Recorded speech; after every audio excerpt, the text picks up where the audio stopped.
Halo semuanya, apa kabar? Jadi langsung saja di sini. Pada video kesempatan kali ini saya akan menjelaskan beberapa kelas bootstrap yang telah saya pakai di website sederhana yang telah saya buat. Jadi langsung saja, yang pertama, karena file yang saya buat ini jenis filenya itu adalah PHP. Jadi di sini saya nyalakan XAMPP terlebih dahulu. Kemudian kita buka web browser kita.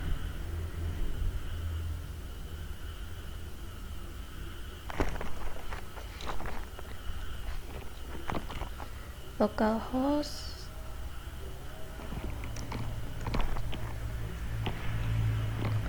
OJAWD. Ya, ini adalah merupakan website sederhana yang telah saya buat dengan PHP. Jadi, oke, langsung saja saya akan menjelaskan beberapa kelas bootstrap yang telah saya gunakan dan saya terapkan di website ini. Yang pertama yang bisa kita lihat langsung itu yaitu kelas bootstrap container. Di sisi kiri dan sisi kanan ini terlihat lebih rapi dan kontennya itu berada di tengah-tengah. Jadi saya meletakkan container di sini. Ini indeks adalah halaman pertama. Nah, di sini container. Jadi konten dari browser ini saya menaruhnya di dalam kontainer sehingga semua konten di sini terlihat rapi, tidak ada yang keluar. Ya, semuanya berada di tengah. Jadi ini adalah fungsi container, yaitu bisa dikatakan untuk merapikan konten yang telah kita buat di website.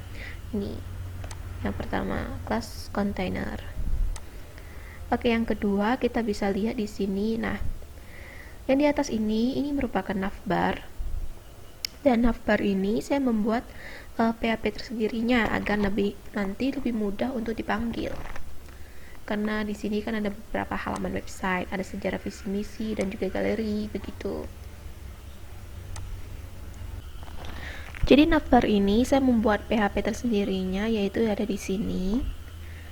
Nah, navbar PHP, kenapa saya buat terpisah dengan indeksnya? Karena itu navbar ini saya akan masukkan ke beberapa halaman website, seperti contohnya seperti ini.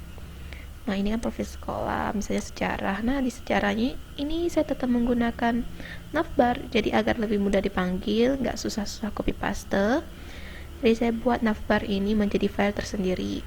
Nanti kita bisa panggil contohnya di sini PHP include link.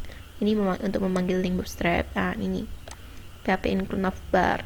Jadi pada halaman indeks sudah ada navbarnya. Nah, navbar di sini berperan sebagai navigasi pada sebuah website seperti ini.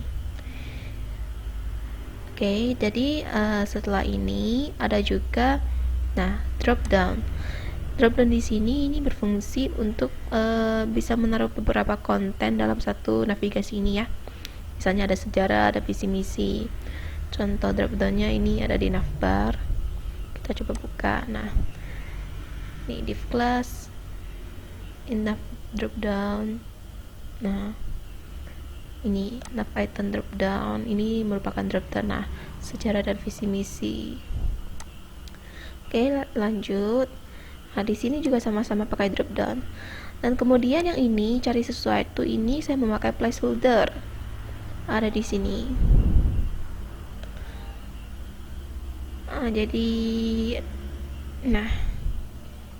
Cari sesuatu placeholder. Nah, jadi placeholder di sini bisa berfungsi untuk menaruhkan teks. Seperti ini contohnya, kita bisa mengetik teks di sini.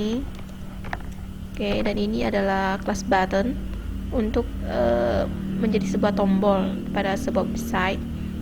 Ini button, btn button. Oke, lanjut.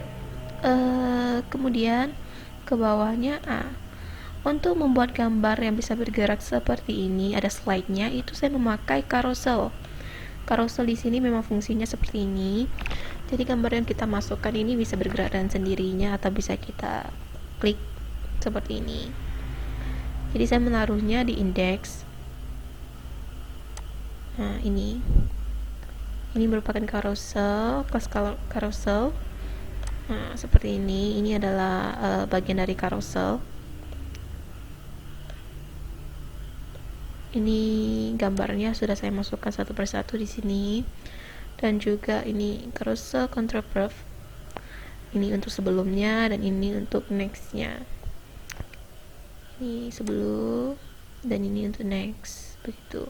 Dan jadi carousel ini saya memasukkan hampir untuk setiap halaman website sepertinya ya. Di sejarah juga ada, visi misi juga ada, agar websitenya tampaknya lebih menarik sedikit, tidak terlalu polos, begitu.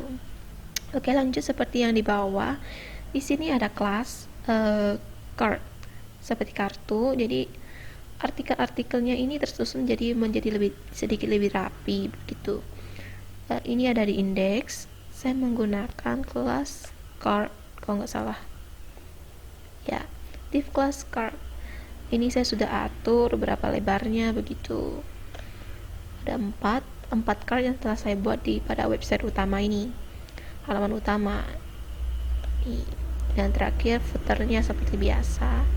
Jadi footernya juga saya buat sebagai file yang tersendiri, karena nanti setiap website itu pasti ada footernya. Jadi saya sedikit malas untuk kopas-kopas, jadi saya langsung buat file tersendiri, nanti bisa tinggal dipanggil seperti yang ada di sini.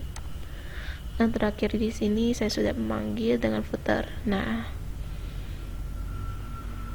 oke, lanjut ke halaman berikutnya,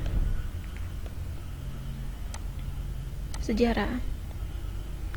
Nah, sejarah di sini saya juga memakai carousel di atasnya, dan nah gambar di sini kan sedikit berpisah dengan teks karena saya pakai margin. Untuk sejarah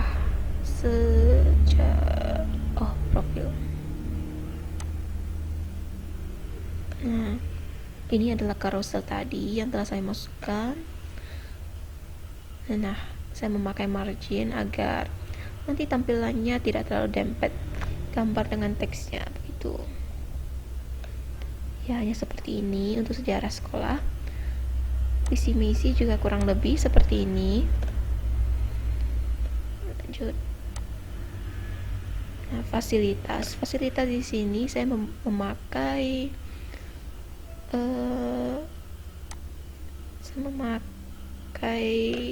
card kalau nggak salah. Ya, memakai card juga agar terlihat sedikit lebih rapi. Nah, oke, lanjut galeri. Di sini galeri juga memakai drop down, yaitu dibagi menjadi class meeting, lomba, dan kegiatan. Nah, untuk class meeting, nah image di sini atau gambar di sini saya menggunakan image thumbnail, class image thumbnail, agar gambarnya nanti terlihat lebih rapi, kan ada sudut-sudutnya sudah kayak dibagi begitu. Jadi di sini untuk galeri pertama, nah image thumbnail. Terus agar tampilannya lebih rapi begitu, rapi seperti ini, yaitu saya memakai justify content evenly, juga merupakan sebuah kelas untuk merapikan konten yang ada di dalamnya seperti begini. Lanjut, yaitu galeri, ada lomba, kurang lebih seperti yang halaman class meeting sebelumnya. Jadi kelas yang saya pakai di sini adalah image thumbnail. Lanjut, yang terakhir tenaga pengajar. Nah, untuk tenaga pengajar di sini saya memakai kelas breadcrumbs untuk menampilkan halaman yang aktif, dan juga memakai pagination di bawah di sini. Nah, ini saya memakai kelas table strip. Bentar ya. Ini yang untuk TK, oke. Nah, breadcrumb di sini ada bisa menjadi penunjuk halaman website yang sedang dibuka atau yang sedang aktif. Nah, ini kan saya membuka tenaga pengajar yang TK, jadi otomatis ini sudah aktif. Dan nanti ada SD, SMP, SMA.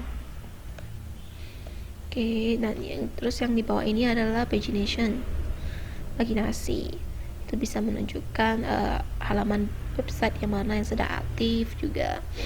Nah, seperti di sini pagination. Nah, justify content center itu berfungsi agar paginasi ini bisa berada di tengah-tengah website atau tengah-tengah halaman.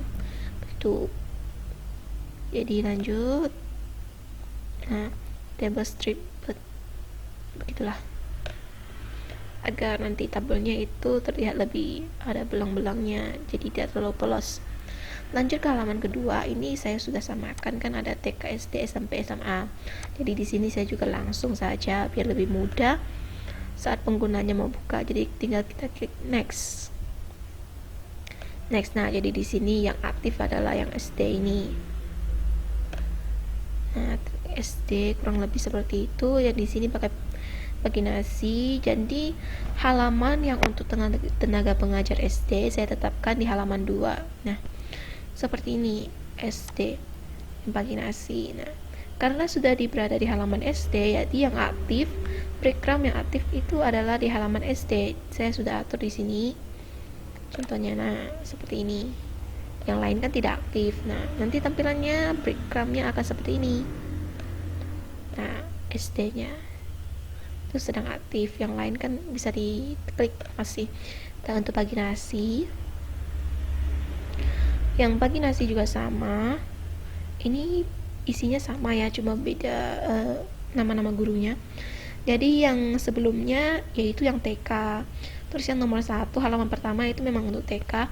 Nah, kemudian sekarang kan kita aktif dan dari halaman yang kedua, makanya di sini saya juga menggunakan back item aktif di halaman yang kedua, yaitu halaman website yang tentang SD. Nanti yang ketiga adalah SMP 4 SMA. Untuk nextnya kan setelah SD itu next ke SMP, jadi di sini hurufnya saya masukkan untuk SMP PHP. Lanjut next. Nah, ini muncul dia yang SMP. Setelah SMP kan SMA, jadi di sini untuk nextnya itu saya memakai, nah ini breadcrumb aktifnya udah di SMP, kemudian paginasinya juga udah next aktifnya di SMP karena sama di sini memang aktifnya di SMP, dan nextnya ke SMA hampir sama semuanya ini. Nah, yang untuk berbeda di sini adalah ada badge-nya, yaitu sebagai notifikasi. Nah, diperbarui, maksudnya website ini juga baru diperbarui nama-nama gurunya, jadi saya kasih notif di sini, di atas ini diperbarui menggunakan class badge. Nah, ini dia, sebentar. Nah, span class badge render fill, agar badge-nya itu tampil ada rendernya, sudutnya, dan ini adalah bentuk dari sudut yang di render, dan juga berbentuk seperti pil begitu. Warnanya danger atau merah seperti di sini. Nah, biji danger. Oke, dan seperti inilah kira-kira kelas bootstrap yang telah saya terapkan di halaman website yang telah saya buat, yang masih jauh sih dari kata sempurna. Ya begitulah. Ini adalah semuanya kelas bootstrap yang telah saya pakai. Jadi terima kasih sudah menonton video ini, dan semoga video ini juga bisa bermanfaat untuk kalian semua. Dan sekian dari video ini, terima kasih sudah menonton, dan semoga video ini bisa bermanfaat untuk kalian semua. Terima kasih.